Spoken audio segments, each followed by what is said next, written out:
Rumah terlarang di Pekalongan. Jangan menoleh ke kanan. Bangunan tua yang menyimpan lubang dimensi, bisikan halus, dan kutukan bagi siapapun yang melanggar.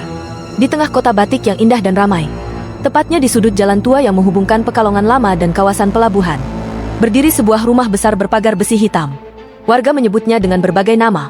Omah Wungon, Gedhong Ireng, bahkan Rumah Pantangan. Namun semuanya sepakat pada satu hal. Jangan menoleh ke kanan saat kau lewat di depannya. Asal-usul rumah terlarang. Rumah itu diyakini dibangun pada masa kolonial oleh seorang bangsawan berdarah campuran Belanda Jawa. Bernama Tuan Lou van Meester, yang dikenal eksentrik dan gemar mengoleksi benda-benda gaib dari seluruh pelosok Jawa. Ia sering didatangi para dukun, empu, dan bahkan pelarian dari kerajaan-kerajaan lama. Menurut arsip tua yang hanya tersisa sebagian, rumah tersebut memiliki ruang tersembunyi di sisi kanan dalamnya, yang disebut sebagai lorong arwah, lorong tanpa cahaya yang menghubungkan dunia manusia dan dunia yang lain. Kutukan, menoleh ke kanan mengundang penghuni.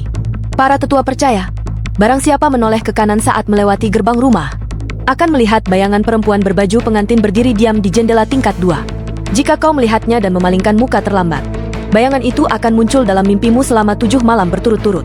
Dan di malam terakhir, kau akan terbangun dengan bekas cakar di bahu, mendengar suara seseorang menangis dari dalam lemari. Dan jika kau mencoba keluar rumah, jalan akan berubah seperti labirin. Kejadian aneh di sekitar rumah.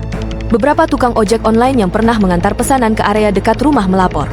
GPS mereka berputar-putar di titik yang sama, meski sudah jauh bergerak. Mesin motor mati tiba-tiba saat tepat di depan pagar. Dan bahkan salah satu dari mereka mendengar ketukan dari dalam jok motornya sendiri. Seorang pedagang kopi tua pernah berkata, "Waktu muda, saya lihat sendiri seorang anak kecil lari ke arah rumah itu, tapi tak pernah keluar lagi." Pantangan warga sekitar. Anak-anak dilarang main layangan di depan rumah. Pernah ada yang talinya tersangkut di pagar, lalu hilang saat mencoba mengambil. Setiap malam Jumat Kliwon, warga memasang dupa di seberang rumah, agar tidak ada yang lewat ke arah barat. Jika lampu rumah menyala sendiri, meski tidak ada penghuni, itu tanda pintu kanan sedang terbuka. Dan malam itu, tak ada warga yang berani keluar rumah.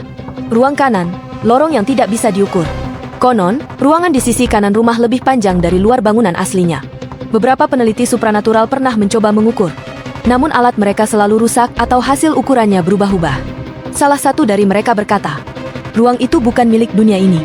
Siapapun yang masuk, tak akan keluar dengan jiwa yang sama." Apa yang terjadi jika masuk?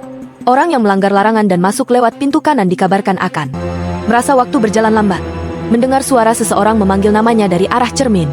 Dan jika mencoba menoleh ke belakang, akan melihat dirinya sendiri, tersenyum dingin. Apakah kamu pernah lewat rumah itu? Apakah kamu atau keluargamu pernah lewat jalan tua di Pekalongan dan merasakan hawa dingin menusuk tanpa sebab? Atau mungkin melihat rumah tua yang seakan melihat balik padamu? Tulis kisahmu di kolom komentar. Jangan lupa like, bagikan agar lebih banyak orang tahu tentang rumah yang tak boleh dipandang sembarangan ini. Follow halaman ini untuk cerita penuh kutukan, rumah terlarang, dan batas tipis antara dunia kita dan yang lain.